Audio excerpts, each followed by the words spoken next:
Mustang Coupe.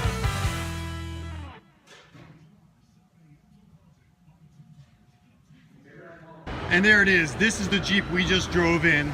Mike took us out, and he's already over there. He's on the move already.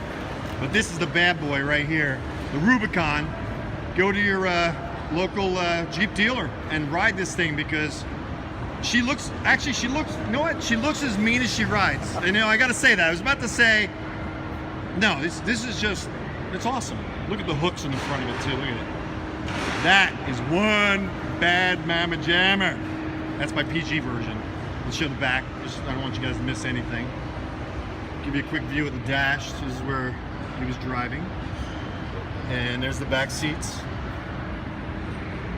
Spare tire, back. And this is the whole Jeep. That was cool. You can't plan this stuff, you know what I mean? You just can't plan this stuff. Thank you. Thank you very much. You got a card by chance? My camera's too slow for me today. Was that cool? Yes, that was cool. And his name is Steve, right? Steve. Not Mike, Steve. I accidentally called him Mike. See? See the opportunities we get when we follow this video series? How cool is that? That was awesome. Yes. He saw us here earlier, right? He told us off the camera that he saw us riding around in the cart. So he's like, what do you guys do? I said, MustangMedic. And he goes, I'm taking you for a ride. And we did. That was cool. Brand new 2019 Rubicon. Not bad. Not bad at all. Frustration. All right. Next clip. We'll see.